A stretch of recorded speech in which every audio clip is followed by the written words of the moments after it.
আসসালামু আলাইকুম দর্শক বন্ধুরা, আপনারা ইতিমধ্যেই জানেন সরকারি বেসরকারি বিদ্যালয়ের ভর্তির আবেদন 2026 অলরেডি শুরু হয়ে গেছে। আপনারা অনলাইনের মাধ্যমে আবেদনটি করতে পারবেন।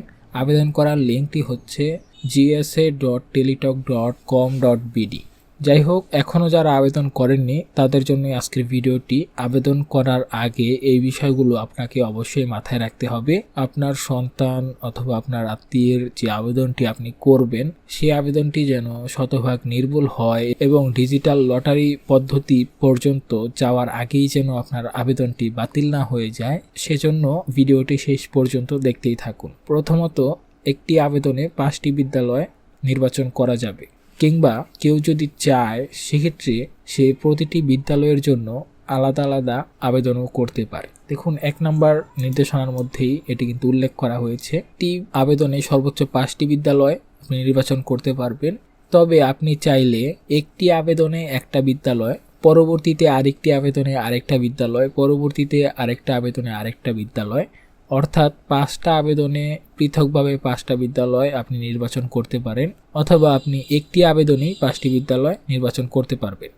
পরবর্তী যে বিষয়টা হচ্ছে, একজন প্রার্থী একটি বিদ্যালয়ের একই শিফট, একই ভার্সনে, একই শ্রেণীতে মাত্র একবারই আবেদন করতে পারবে। তবে একই বিদ্যালয়ের একটি শ্রেণীর ভিন্ন শিফট বা ভার্সনে আবেদন করতে পারবে। এখানে মূল বিষয়টা হচ্ছে, ধরে নিলাম একটি বিদ্যালয়ের নাম হচ্ছে আদর্শ সরকারি উচ্চ বিদ্যালয়, এবং এই বিদ্যালয়ে যদি 2টা শিফট থাকে বা আলাদা 2টা ভার্সন যদি থাকে, ধরে নিলাম এই বিদ্যালয়ে দিবা এবং প্রভাতী আলাদা 2টা শিফট আছে, এবং কোনো শিক্ষার্থী চাইলে ওই বিদ্যালয়ের 2টা শিফট আলাদা আলাদা করে সিলেক্ট করতে পারে। সেক্ষেত্রে সে যেহেতু 5টা নির্বাচন করার সুযোগ পাচ্ছে একটা আবেদনে, সেক্ষেত্রে সেখানে কিন্তু তার 2টা আবেদন মানে 2টা সিলেকশন সেখানেই হয়ে যাবে।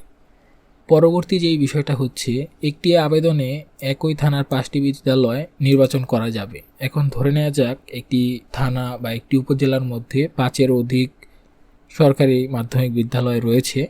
সেক্ষেত্রে যেহেতু আপনি একটি আবেদনে 5টা নির্বাচন করতে পারবেন, এরপরও যদি আপনি আরও বিদ্যালয়ে বা অন্য বিদ্যালয়গুলো নির্বাচন করতে চান, সেক্ষেত্রে আপনাকে পৃথক একটি আবেদন করতে হবে। পরবর্তী যে বিষয়টা হচ্ছে, প্রার্থীর বর্তমান ও স্থায়ী ঠিকানা যেটাই হোক না কেন, জেন্ডার অনুযায়ী দেশের যে কোনো বিদ্যালয়ে কিন্তু সে আবেদন করতে পারবে। অর্থাৎ একজন শিক্ষার্থী তার ঠিকানা যেটাই হোক না কেন, স্থায়ী অথবা বর্তমান যেখানেই থাকুক না কেন, সে যদি বালক হয় তাহলে দেশের যে কোনো সরকারি বালক উচ্চ বিদ্যালয়ে আবেদন করতে পারবে, অথবা বালিকা হলে দেশের যে কোনো সরকারি বালিকা মাধ্যমিক উচ্চ বিদ্যালয়ে তারা আবেদন করতে পারবে। আচ্ছা, পরবর্তীতে যেই গুরুত্বপূর্ণ বিষয়টি হচ্ছে সেটি হলো, ইচ্ছাকৃতভাবে কেউ যদি জন্ম নিবন্ধন নাম্বার বা অন্য কোনো তথ্য ভুল দেয়, ভুয়া দেয়, বা একই জন্ম নিবন্ধন নাম্বার ব্যবহার করে আবেদন করে, একাধিক ভুয়া নম্বর দিয়ে যদি আবেদন করে, সেক্ষেত্রে কিন্তু তার আবেদনটি আগেই বাতিল হয়ে যাবে। পরবর্তী যেই বিষয়টা হচ্ছে, সমস্ত তথ্য অবশ্যই ইংরেজিতে পূরণ করতে হবে, তারকা চিহ্নিত তথ্যগুলো অবশ্যই প্রদান করতে হবে। এখানে দেখতে পাচ্ছেন অনেকগুলো যে স্টার মার্ক দেওয়া আছে, এইগুলো কিন্তু আপনাদেরকে ম্যান্ডেটরিভাবে ফিল আপ করতে হবে। অনেকগুলোর মধ্যে স্টার মার্ক নেই, সেগুলো কিন্তু না ফিল আপ করলেও চলবে। যেমন পিতার নাম, পিতার এনআইডি, জন্ম নিবন্ধন, পাসপোর্ট নম্বর, এখানে কিন্তু স্টার মার্ক নেই। আপনি যদি এইগুলো ফিল আপ না করেন তাহলে কিন্তু সমস্যা হবে না। সর্বশেষ গুরুত্বপূর্ণ যেই বিষয়টি হলো, যমজ সন্তানের জন্য একটি আবেদন করতে হবে। অর্থাৎ 2টি যমজ, যেহেতু 2টি সন্তানের কথা বোঝানো হচ্ছে, সেক্ষেত্রে 2টা সন্তানও যদি থাকে তাহলেও তাদের অনলাইনে আবেদন হবে মাত্র একটি। আশা করি আপনারা এই সাধারণ নির্দেশনাগুলো বুঝতে পেরেছেন। এই নির্দেশনা অনুযায়ী আবেদনটি করলেই কিন্তু আপনাদের আবেদনটি শতভাগ সফল হবে এবং ডিজিটাল লটারি যেটা হবে পরবর্তীতে সেটার জন্য নির্বাচিত হবে। এখানে যদি আপনারা কোনো মিস্টেক করেন তাহলে কিন্তু আপনাদের আবেদনটি ডিজিটাল লটারি সিস্টেম পর্যন্ত যাবে না, এর আগে আপনাদের আবেদনটি বাতিল বলে গণ্য হবে।